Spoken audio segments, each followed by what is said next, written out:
अब स्टूडेंट आ जाओ। एनसीईआरटी आज स्टूडेंट 9th क्लास में एक बात बता रहा हूँ, 12th क्लास तक याद रखना। एनसीईआरटी भगवत गीता है ना? क्यों है? क्योंकि वो एक ही बात में पता नहीं क्या कह जाती है, एक ही सेंटेंस में, एक ही लाइन में, ठीक है ना।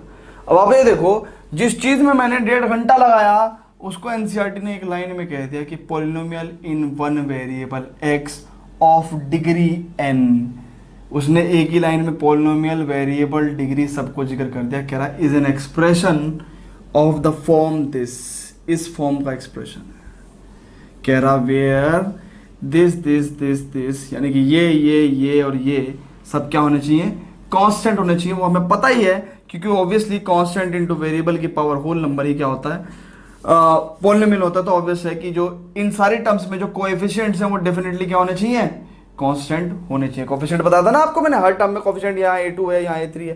तो कह रहा है जो हर टर्म में जो कोएफिशिएंट है वो कांस्टेंट होना चाहिए। और कह रहा है कि जो an है ये वाला an जो है वो 0 नहीं हो सकता। क्यों नहीं हो सकता?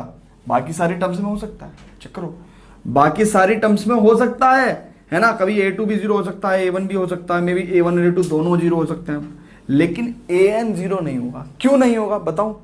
100 किलोमीटर के दायरे में कोई नहीं बताएगा इस बात को, ठीक है। ये an 0 इसलिए नहीं हो सकता, क्यों?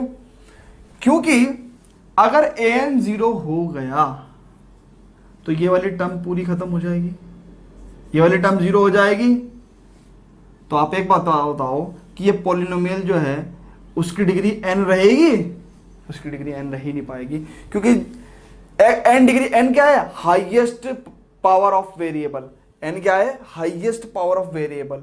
और जब ये वाली टर्म ही खत्म हो जाएगी तो भैया डिग्री n का, ये पॉलिनोमियल डिग्री n का रहेगा। इस पॉलिनोमियल में जो डिग्री होगी वो क्या होगी?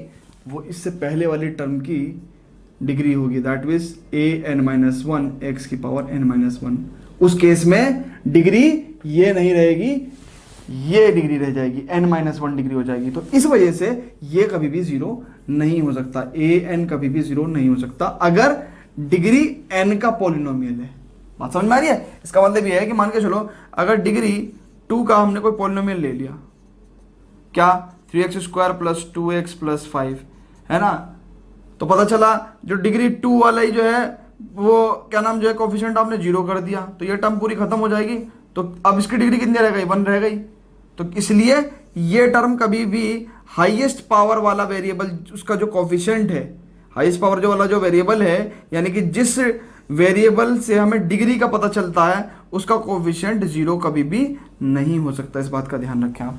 चलो जी डेफिनेशन को पढ़ते हैं। डेफिनेशन को थोड़ा सा गौर करके देखते हैं और सारे जब हमारे फंडामेंटल्स क्लियर हो जाएंगे उसके बाद हम एक्सरसाइज पर प्रोसीड कर रहे हैं। तो कह रहा है कि एक polynomial in one variable x, इसमें आप चेक करो हमारे पास हर टर्म के अंदर कितने वेरिएबल हैं? सिर्फ एक ही वेरिएबल है।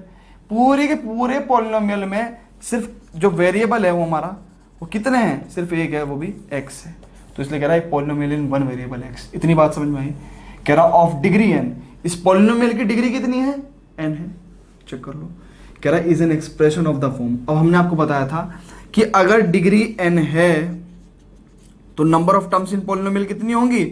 Eight most n+1। तो आप चेक कर लो, यहां से लेके a1 से स्टार्ट है ना और an तक, ये तो n टर्म्स हो गई और एक टर्म ये हो गई। तो जहां चेक करो अगर डिग्री n है तो we are having at most n+1 terms, ठीक है ना। तो इस बात को इसने यहां पे शो करा। कह रहा वो एक एक्सप्रेशन होगा और किस फॉर्म का होगा? इस फॉर्म का होगा। ये फॉर्म मैं आपको बता चुका हूं, ये फॉर्म कोई नई फॉर्म थोड़ी है। चेक कर लो, चेक कर लो। मैंने जो चीज मिटा दी ना वो मुझे कुछ और बताना था इसलिए मिटा दी। अगर आपको नोट करना हो तो आप पॉज करके नोट करके तब देख सकते हैं। तो मैंने बता तो दिया भाई, ये पॉलिनोमियल, ये पॉलिनोमियल, ये पॉलिनोमियल, इन सब का एडिशन पॉलिनोमियल, ठीक है नहीं। n डिग्री थी तो n+1 टर्म्स हो सकती हैं, n डिग्री थी तो n+1 टर्म्स हो सकती हैं। ये सारे जो पॉलिनोमियल के जो टर्म्स हैं इनमें जो वेरिएबल पार्ट है वो ये है, कांस्टेंट पार्ट ये है ना। कांस्टेंट जो है a0, a1, a2, a3 कहां तक? यहां तक है। और अगर डिग्री n होनी है तो ये वाली पार्ट कभी 0 नहीं हो सकती। तो उसने यही तो बताया कि भाई a0, a1, a2 जो है ये सब कांस्टेंट है और क्योंकि डिग्री n का पॉलिनोमियल था तो उसमें n+1 टर्म लिख दिया हमने। अब n+1 टर्म लिखने के लिए n टर्म्स और +1 टर्म और दिखानी थी, उसके लिए उन्होंने यहाँ a0 लिख दिया। एक सिस्टमेटिक रिप्रेजेंटेशन दिखाया तो उन्होंने क्या कहा कि भैया अगर n+1 टर्म दिखानी है और लास्ट टर्म को n टर्म दिखानी है, nth टर्म है ना, तो इसलिए उन्होंने जो एक फालतू जो टर्म थी, जो एक्स्ट्रा टर्म थी, उसको उन्होंने क्या रख दिया, एक a0 के फॉर्म में रख दिया। ठीक है ना। डेफिनेटली एक टर्म जो एक्स्ट्रा होती थी, चेक करो वो जो एक एक्स्ट्रा टर्म होती थी, लीनियर पॉलिनोमियल की बात करो, चाहे क्वाड्रेटिक पॉलिनोमियल की बात करो, चाहे क्यूबिक पॉलिनोमियल की बात करो, जो हम वो कह रहे हैं ना कि इसमें डिग्री कितनी होती है, इसमें डिग्री कितनी होती है, 1 होती है, तो इसमें टर्म्स कितनी होंगी, टर्म्स टोटल टर्म्स कितनी होंगी, इसमें 2 होंगी। इसमें डिग्री कितनी होती थी, 2 होती थी, टोटल टर्म्स कितनी होंगी, 3 होंगी। इसमें क्यूबिक पॉलिनोमियल में डिग्री कितनी होती है, 3 होती है, टोटल टर्म्स कितनी होती है, 4 होती है। ठीक है नहीं। तो कह रहा कि जो एटमोस्ट 2 टर्म्स हो सकती हैं, ज्यादा से ज्यादा 2 टर्म्स हो सकती हैं, तो जब ज्यादा से ज्यादा 2 वाली केस में होंगी तो उसमें एक टर्म जो है वो कांस्टेंट पॉलिनोमियल की होगी। चेक कर लो, कांस्टेंट पॉलिनोमियल की होगी एक टर्म। ठीक है नहीं। अगर क्वाड्रेटिक पॉलिनोमियल है, डिग्री 2 होगी और 3 टर्म्स हैं उसके अंदर, तो एक टर्म पक्का क्या होगी, कांस्टेंट पॉलिनोमियल की होगी। इस केस में भी अगर क्यूबिक पॉलिनोमियल है, डिग्री 3 है और उसके अंदर 4 टर्म्स हैं, तो एक टर्म पक्का किसकी होगी, कांस्टेंट पॉलिनोमियल की होगी। तो डेफिनेटली आप इस एक्सप्रेशन में भी देखें, अगर n+1 टर्म होनी थी, है ना, n डिग्री है ना भाई, देखो ना, एक डिग्री 2 टर्म, तो एक टर्म किसकी होगी, कांस्टेंट पॉलिनोमियल की होगी। तो ऐसी अगर n डिग्री हुई और उसके अंदर n+1 टर्म होगी, तो डेफिनेटली एक टर्म कितनी होगी, कांस्टेंट पॉलिनोमियल की होगी। तो वो कांस्टेंट पॉलिनोमियल क्या है, ये है। ठीक है ना। तो ये हुआ, जरूरी नहीं है कि कांस्टेंट पॉलिनोमियल मिलेगा ही मिलेगा, बट अगर एक डिग्री है और 2 टर्म हैं तो एक टर्म पक्का कांस्टेंट पॉलिनोमियल की होगी। अगर एक डिग्री है और एक ही टर्म है तो भैया ये कुछ भी हो सकता है।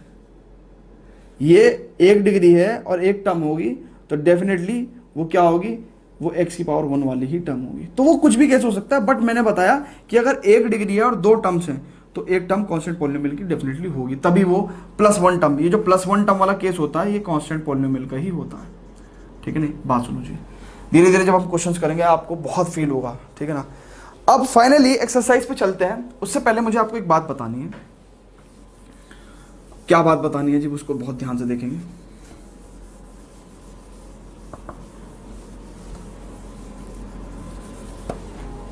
वो जो मुझे आपको बात बतानी है उसमें बहुत ध्यान से देखेंगे, बहुत ध्यान से। हमने यहां पे पॉलिनोमियल इन 1 वेरिएबल पढ़ा, इन 1 वेरिएबल पढ़ा। पॉलिनोमियल इन मोर देन 1 वेरिएबल भी हो सकता है, पॉलिनोमियल इन 2 वेरिएबल भी हो सकता है, जो हम हायर क्लासेस में पढ़ेंगे।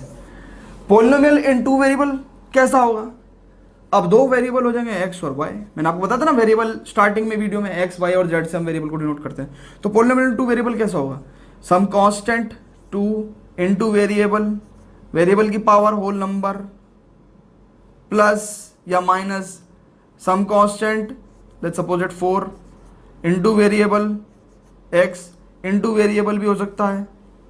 ठीक है नहीं, plus some constant into variable, variable की पावर होल नंबर। तो इस तरीके से हमारे पास क्या हो जाता है, पॉलिनोमियल इन 2 वेरिएबल हो सकता है। पॉलिनोमियल आप 3 वेरिएबल भी बना सकते हो, पॉलिनोमियल इन 3 वेरिएबल भी बना सकते हो, 4 वेरिएबल भी बना सकते हो। तो आपको क्या करना है, कमेंट में अपने हिसाब से पॉलिनोमियल इन 2 वेरिएबल लिखेंगे एक तो आप, और एक पॉलिनोमियल इन 3 वेरिएबल लिख के दिखाएंगे। ठीक है नहीं। आप ध्यान रखें कि डेफिनेशन वही चलेगी कि हर टर्म में आपको कांस्टेंट इनटू वेरिएबल की पावर होल नंबर रखना है। ठीक है नहीं। बट अगर मोर देन 1 वेरिएबल होता है तो इसके साथ साथ आप ये भी कर सकते हैं कि कांस्टेंट इनटू वेरिएबल की पावर होल नंबर इनटू, क्योंकि अब एक से ज्यादा वो हो गए ना, ध्यान से करो, क्योंकि अब एक से ज्यादा वेरिएबल हो गए तो वेरिएबल 1 और 2 कह देता हूं। तो पॉलिनोमियल इन मोर देन 1 वेरिएबल के केस में क्या होता है कि कांस्टेंट टू वेरिएबल की पावर होल नंबर वाला तो रहेगा ही, बट इसके अलावा आप ऐसा भी कर सकते हैं कि कांस्टेंट इनटू वेरिएबल 1 की power whole number into variable 2 की पावर होल नंबर भी कर सकते हैं। ये भी पॉलिनोमियल ही कहलाएगा, है ना। 3 के केस में क्या हो सकता है, कांस्टेंट इनटू वेरिएबल 1 की पावर होल नंबर, वेरिएबल 2 की power whole number into variable 3 की पावर होल नंबर, है ना, इसको भी क्या माना जाएगा, पॉलिनोमियल माना जाएगा, ठीक है ना। प्लस अपना वो जो सिंपल वाला है कांस्टेंट इंटू वेरिएबल, है ना, 1, है ना, उसकी पावर होल नंबर, ठीक है ना। तो ऐसे आप कहने का मतलब वेरिएबल की पावर जो एक से ज़्यादा वेरिएबल होने पे आप क्या कर सकते हैं, मल्टीप्लिकेशन में फर्दर भी एक या एक से ज़्यादा वेरिएबल ले सकते हैं, ठीक है ना। तो ये मेरे को समझाने का मतलब था। तो आप एक पॉलिनोमियल इन वेरिएबल 2 वेरिएबल लिख के दिखाओ और एक पॉलिनोमियल इन 3 वेरिएबल कमेंट में लिख के दिखाओ। Let's proceed to the exercise 2.1 students. Before that pause the video, note